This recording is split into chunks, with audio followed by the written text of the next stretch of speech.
If you guys are separated, living in separate homes, and now she starts seeing somebody else, this is not a story. There's no story here. It's a non-story. You and him are separated. He's going to see other people. You're going to see other people. Why are we lying?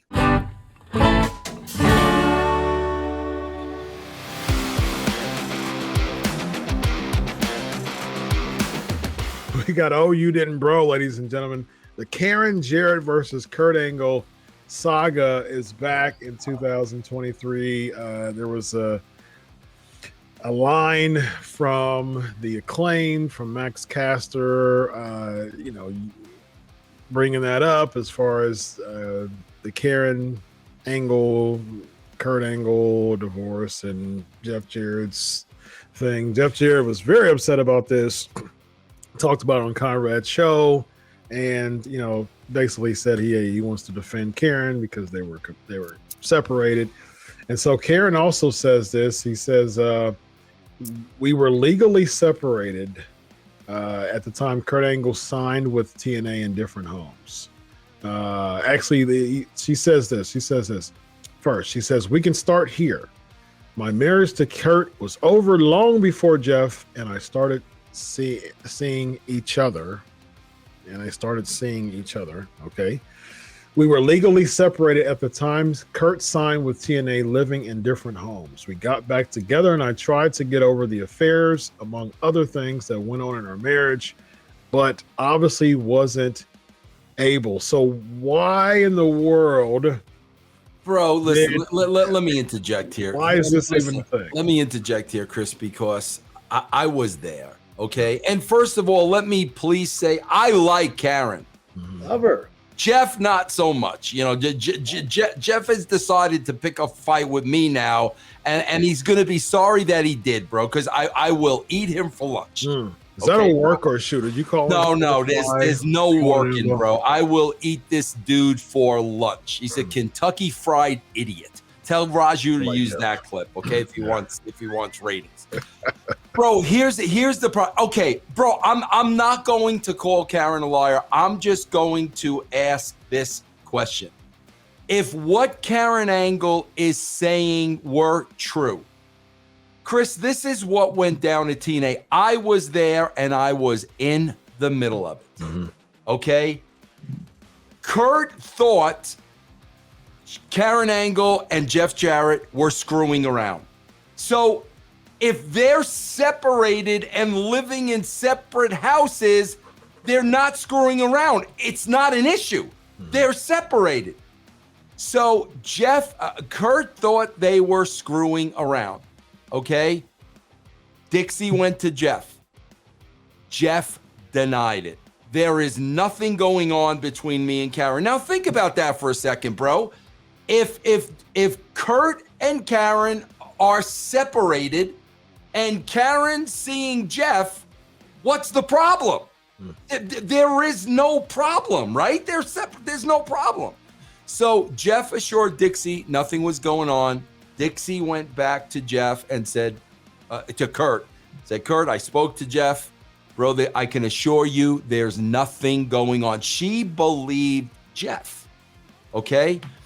Bro, a few days later, Jeff was having a big holiday party. He always had this big 4th of July party at his house, okay?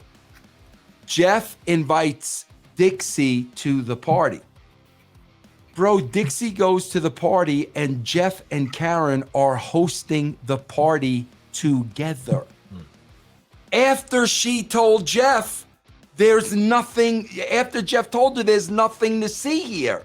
So my confusion is, bro, if you were separated from Kurt and living in separate houses, A, why is Kurt so upset?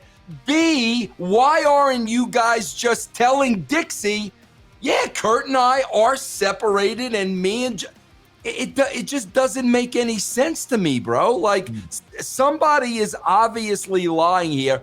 I don't know who, but that story makes absolutely no sense. So when Dixie sees that they're hosting a party together and Jeff lied to her, which in turn forced her to lie to Kurt because she believed Jeff, that's when she sent Jeff home.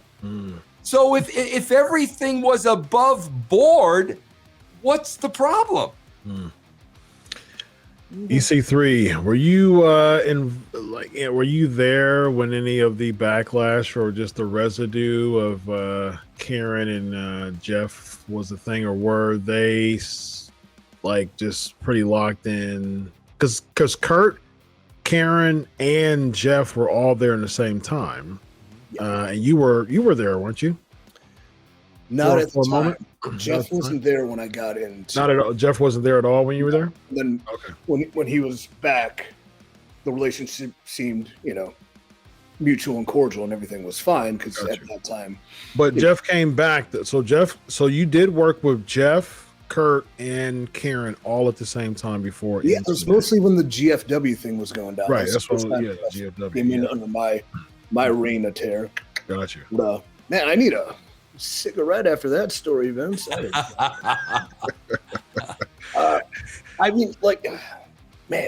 Okay, this life. I love Karen. She is a sweetheart. I had a crush on her when I was in high school watching wrestling, and Kurt won the title in his hometown. And I was like, I saw her. It was a crush at first sight. I might still have a crush on her. Who's to say? But I've become very friendly with her. Her son Cody, who loves to punch me in the nuts. Very nice. Shout out Cody. I think with relationships, sometimes it comes down to time frames and timelines kind of get misconstrued over the time, especially because there's so much anguish and hurt and personal feelings involved. Now, I don't know the ramifications of the tweet. I don't know the Max Caster line. I just know that sometimes things are better left unsaid. I agree, man. Well, if you're in the right to, you really don't have to validate you're in the right to a bunch of people you don't know and never will know. I agree.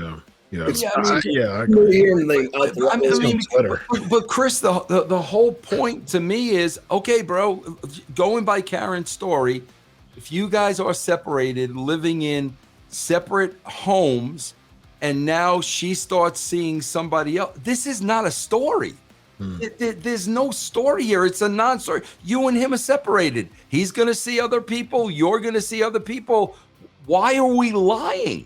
Yeah. That's the part that I just don't understand. Yeah. What is it to be hidden if you right. Exactly. What are you hiding, man? Yeah, absolutely. Yeah.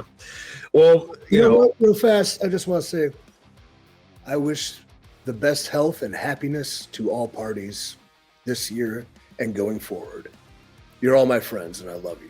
Oh, yeah, I don't wish bad will on anybody, but I hate to break the news to you, Chris, because of his treatment towards me. Jeff Double, many years ago. I can't see your handsome mug. There you go. Many years ago, I had to pull this out. Do you know what this is, Chris?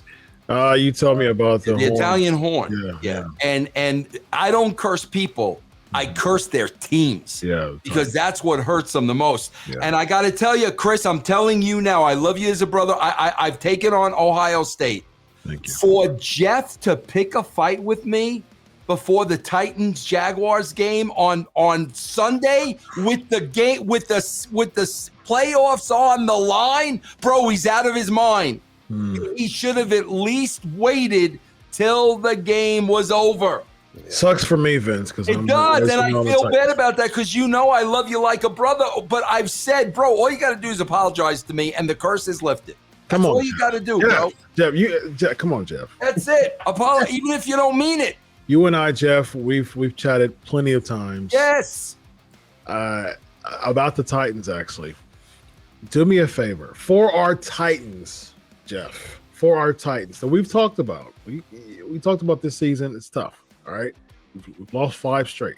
All right. Yeah, we have an opportunity to make things right by beating Jacksonville. Right. Jeff, I want to take this away. I want to take this away, bro. For our Titans. Chris, do you know EC3? Do you know as a shoot because of everything that happened with WCW, right?